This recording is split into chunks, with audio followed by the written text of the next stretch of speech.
Chris Paul, of course, not only with 17 points and 15 assists, no turnovers. Booker with 18 and 10 boards, but 17, 15 assists, no turnovers. And listen to Chris Paul on DeAndre Ayton at the postgame presser. Can't ask for more from somebody like him. Like he guards, he runs, he rebounds, he does everything. He's literally been our MVP in the postseason so far.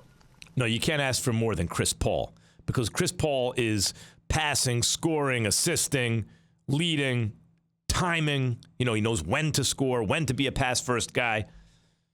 But he's also upping the former number one overall pick, who is he's not a bust, Ayton. Of course not. But if you had to redo that draft, would he go first? No, Doncic would go first. Would he go second? Probably Trae Young goes second. Right? I mean, he wouldn't go first. So that guy, DeAndre Ayton, Chris Paul is not only influencing, I'm sure, in practices and behind the scenes, but then in public, sitting down and boosting him, upping him, which increases his confidence and the feeling he has, like the way he can feel himself, by saying he's our MVP. Obviously, Chris Paul is their MVP so far, or Devin Booker.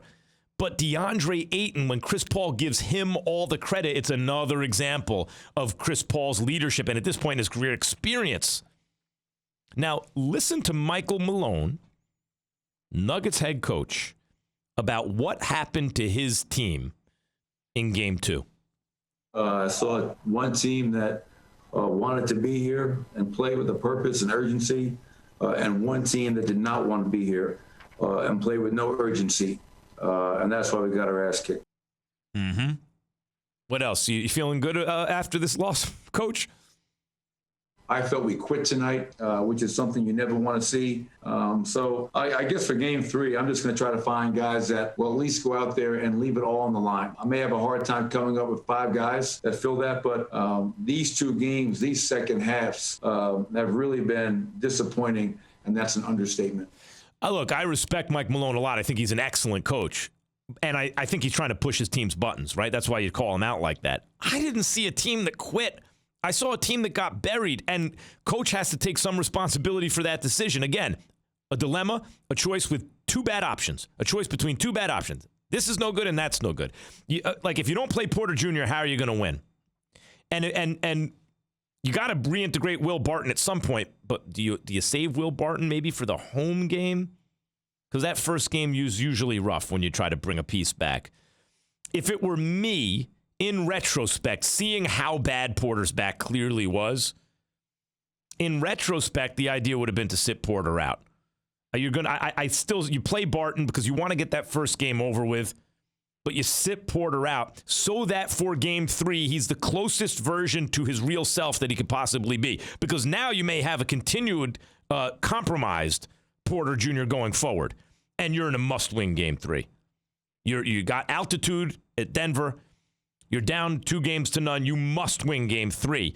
And you're going to need Porter to be himself in Game 3 if you want to win without Jamal Murray. And I do think, though, that they will win Game 3.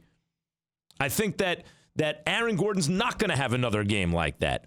That reintegrating Barton has now at least that first game where it's usually worse before it gets better. Lakers fans think about when AD first came back. Sometimes it takes a couple of games, though, right? But Denver doesn't have a couple games. Meantime, the Suns look like the team I thought they'd be when the season started, before the season started. Once they brought Chris Paul in and Jay Crowder, they were 8-0 in the bubble with Devin Booker as their best player without Chris Paul.